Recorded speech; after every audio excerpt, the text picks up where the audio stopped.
Okay, so we had ones like this last week. So write the answer to the following calculations. So 278 times 100. So you know if you're multiplying by 100, you're going to move the numbers to the left because they're going to get bigger. All right, so 278, we're going to move it 2 places to the left. All right, so I'm going to move it 1 place first. So that'll be 2,700, and whatever here you fill in with zeros, 80. I need to move it 2 places, so I'm going to move it again. So the 2 comes over here, 7, 8, 0, 0. So 27,800. 27,800. Okay. Now, remember what I said last week? Take a wee look and see, have you got enough numbers? So 1, 2, 3, we moved it 2 places for our 100. 1, 2, 3, 4, 5. Now, this time we're dividing. So we know instead of getting bigger, we're going to get smaller. So 374, we're going to move it 1 place to the left. Now, you remember the decimal points there, okay? At the minute, it's not doing anything. It's still there. We don't need it because that's a whole number, but we're going to move everything 1 place to the left. So our 4 is now going to be in here. Our 7's going to be in here. And our 3's going to be in here.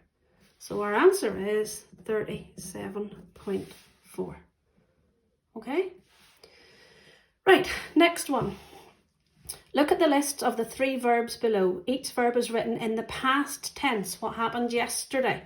Write in the present tense. So yesterday I ran, today I run. Yesterday I bought, okay, so you went to the garage yesterday and you bought me a can of Coke. Today you go to the garage and you buy me a can of Coke. Diet Coke. I need to buy me a 6-pack or a 12-pack. One wouldn't be enough. Okay, so yesterday I made you a sandwich and today I make you a sandwich. Okay, remember what we said? The same as our numbers, make sure they're nice and clear. Make sure your handwriting's nice and clear because you don't want things marked wrong because somebody can't read your handwriting. Okay, write the countries below in alphabetical order. Now, alphabetical order just means ABC order, which is easy enough if each of the countries start with a different letter. Gets a wee bit more confusing whenever they start with the same letter and a different second letter, but we'll come to that in a wee minute. So, first of all, they've got Japan, so I would get rid of Japan. So we know A, B, C, D, E, F, G, H, I, J is going to come first. So that would be Jersey. Okay. And then we need to look at the K's. So they're both the same. So we're going to look at the second letter. Okay. So which is going to come first? E or U? A, B, C, D, E. So Kenya, make sure you're spelling it properly and you're copying it down neatly. And Kuwait. Now, this one was okay because there was only 4 things that you had to sort. Sometimes they give you 8 things to sort. Sometimes they don't give you the lines to write it in. They might just give you 2 lines to write it in. So what I want you to do is to count. This one's easy. 1, 2, 3, 4. 1, 2, 3, 4. There are 4 things to sort. One was already done. And then you've got your 3 things in your answer, because if you don't check at the end whenever you've worked something out, you could easily have left out one of your answers and then you're going to get it wrong, and we don't want you to do that. How many minutes are there in half an hour? Well, you know in an hour there are 60 minutes, and half of 60 is 30 minutes. Sorry, that looks like a 6. I don't want to get it wrong. Okay, so I know some of you got a wee bit confused last week. You forgot your compass directions, but Briss is facing north, so let's draw them. North, south, wee, or never eat shredded wheat, not eat elephant, squirt water.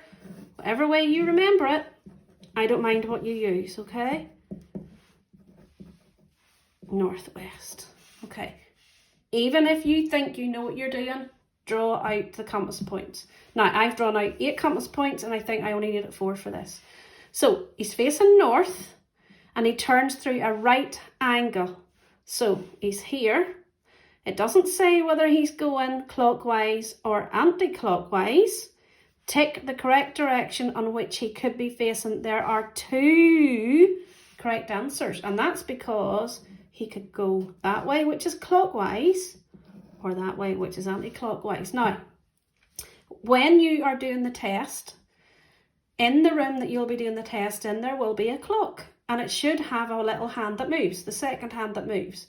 And if you can't remember which one is clockwise and which one is anti-clockwise, take a look at the clock and watch the little hand going round, because that will be the clockwise one, and the opposite is the anti-clockwise.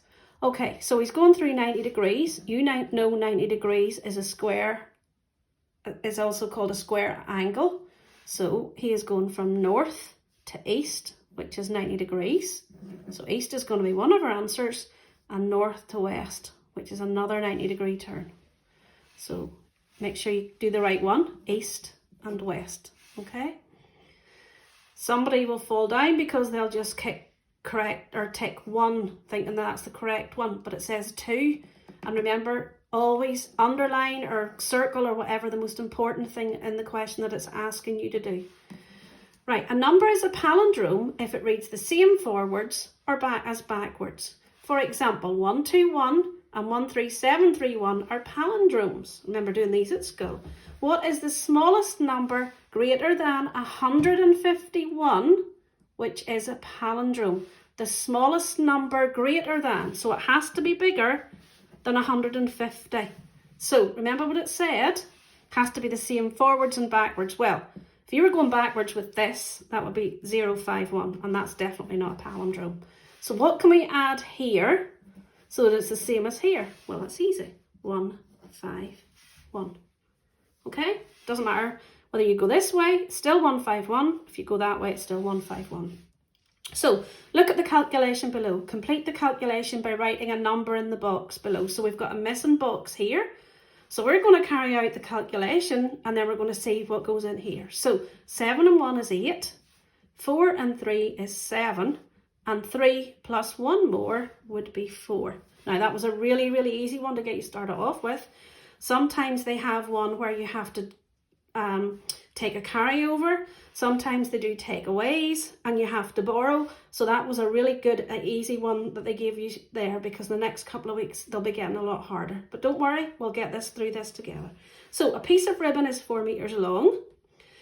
It's cut into 10 equal lengths. Already I can see I have to do something, because my answer is in centimeters. It's given me the information in meters. So I know straight away I'm going to have to change that to centimeters. Now, if you remember last week, we said 1 meter was 100 centimeters.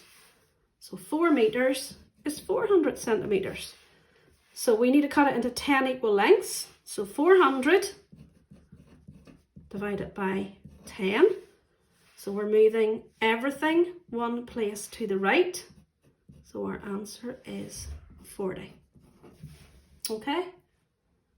Now, make sure, if you're not sure if you got something wrong, go back, watch the wee part of the video again, and if you're still stuck, please make sure that you ask a question on Seesaw, and one of us will get back to you. Now, please make sure that you mark it and then share your result with your teacher, whether it's Mr. Robinson or Miss Kane. And remember, no one can see your result, only the teacher, and they will then share it in